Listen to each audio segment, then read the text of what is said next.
Wakati hali ya mambo inazidi kuwa mbaya huko Mashariki ya Kati kufuatia vita vinavyoendelea hivi sasa kati ya Marekani na Israel dhidi ya Iran, Rais wa Marekani Donald Trump amedai kuwa Iran sasa ina takribani 8% tu ya makombora yake na idadi ndogo ya ndege zisizo na rubani.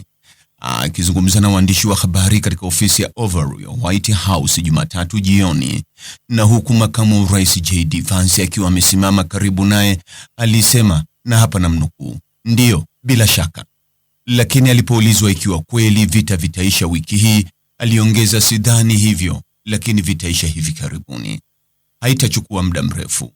Bwana Trump pia alisema alihisi analazimika kuchukua hatua ya kijeshi, akiongeza kuwa tutakuwa na ulimwengu salama baada ya vita kumalizika.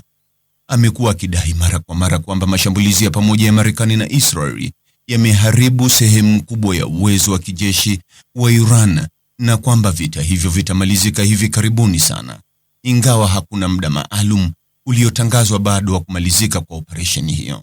Aidha, Trump amesema baadhi ya nchi zimekatisha tamaa kwa kutokuiunga mkono Marekani katika vita na Iran.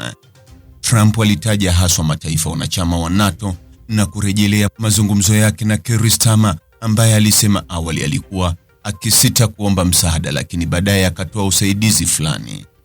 Trump aliongeza, na hapa namnukuu, "Kwa kuwa sasa tumeshinda tena, hatuhitaji tena meli zako za kubeba ndege," alisema Trump, mwisho wa kumnukuu. Mtazamaji, ni yapi maoni yako kuhusiana na taarifa hii?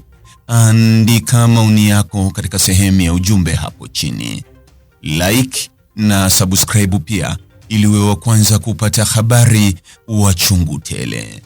Hii ni Focus News. Jina langu ni Deo Kaji Makomba.